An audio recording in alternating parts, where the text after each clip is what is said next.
deux prophéties sur les États-Unis d'Amérique. Dans une prophétie, le Seigneur Jésus-Christ a parlé à l'apôtre Jacques Oufouane qu'il naîtrait un métier aux États-Unis d'Amérique. Il sera plus redoutable et dangereux que Ben Laden. Ce sera un démon. En effet, ce démon fut l'adjoint de l'archange Michael. À la chute de Satan, il avait choisi volontairement de suivre Lucifer. Il devint dès lors un démon. Bébé, il naîtra avec un signe en main en forme d'une flèche de couleurs différentes. Couleur noire dans la main droite et couleur rouge dans la main gauche. Très influent et puissant, ce démon aura l'adhésion de 6000 personnes qui le suivront. Il donnera aux Américains l'idée d'inventer une bombe capable de détruire le monde entier. Il inventera une autre bombe en forme de papier avec un tuyau au milieu du papier. Une fois larguée, cette bombe est capable de tuer des gens dans un rayon de 100 mètres carrés de superficie. Elle explose après 5 minutes de sa mise en action. Si quelqu'un respire les gaz de cette bombe, il meurt dans les 10 minutes qui suivent. Le démon en question fabriquera une drogue très forte, telle qu'elle les rendra inconscientes toute la journée durant la personne qui l'aura prise. Les gens qui prendront cette drogue mourront parce qu'elle est envoûtée. Mais quoi qu'il arrive, la drogue sera consommée coûte que coûte. Si dans un groupe de personnes à la télévision ou en cours de route, l'on ose critiquer ce démon, il apparaît brusquement devant et tue la personne et qui aurait cité son nom. Il portera en main une canne ou un bateau magique avec lequel il fera le tour du monde. Il ne sera pas facile de prendre une photo son image. Il ne sera pas, perceptible ni sur photo, ni sur vidéo. Et si vous méditez du mal contre lui, il s'attaque à vous. Il se promènera en compagnie de son crocodile. Il y aura des cas de mort partout causés par ces démons.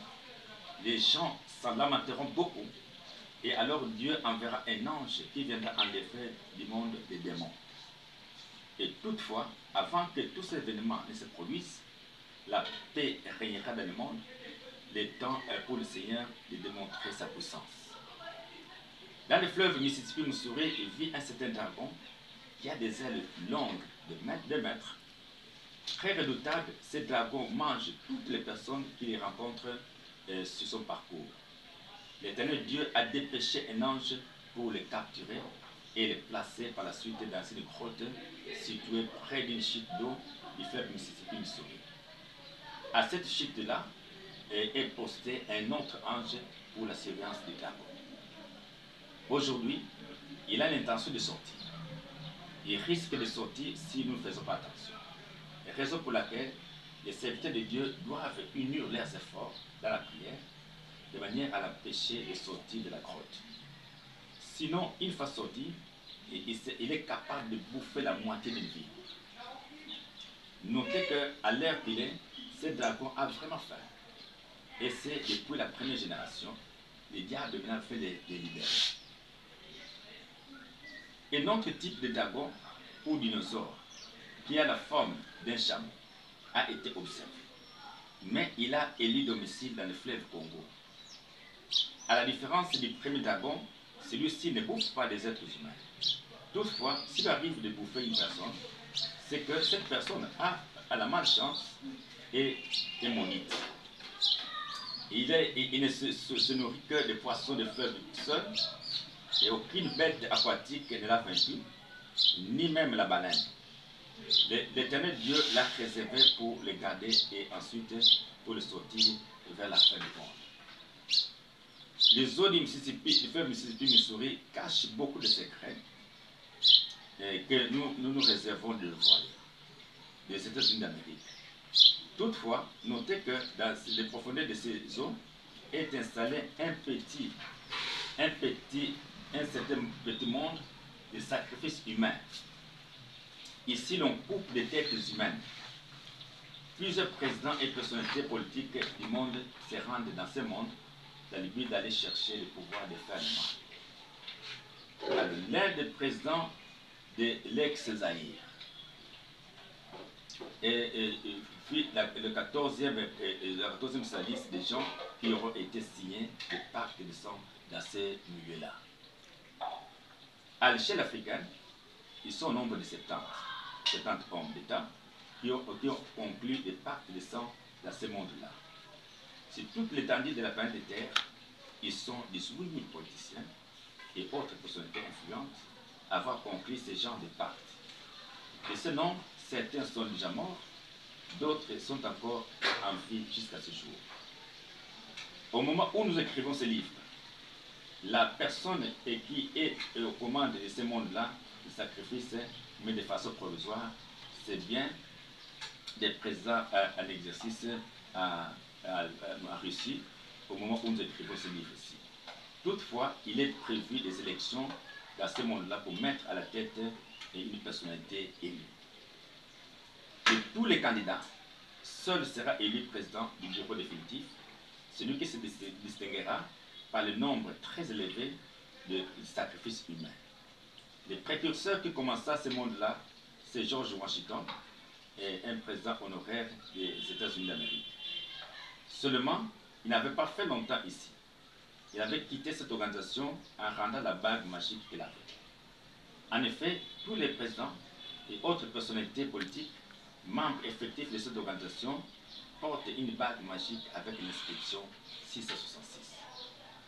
L'un des présidents de l'ex-Zaïre osa chercher à devenir le président de cette organisation-là, mais il n'avait pas pu.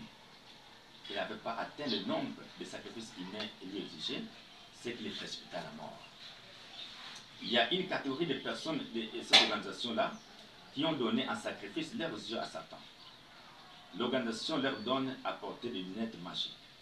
C'est au moyen de ces verres qu'ils observent tout ce qui se passe autour d'eux. Ce monde-là est dirigé par les démons Léonel, adjoint de Satan. Il y a un démon du nom de Ratilouan qui siège dans la planète méditerranéenne. C'est lui qui a toujours suscité l'idée de guerre entre les États-Unis d'Amérique et la Corée. Il est recommandé de beaucoup prier Dieu pour contrer les actions de ces démons et qui risquent de déclencher une guerre mondiale. Quand la Corée commencera à attaquer tous les pays alliés ou amis des États-Unis d'Amérique, ou les pays qui ont des intérêts américains, ces derniers vont réagir. La Russie et quelques pays asiatiques entrent dans ce conflit pour combattre les intérêts américains, d'où le début de la guerre mondiale.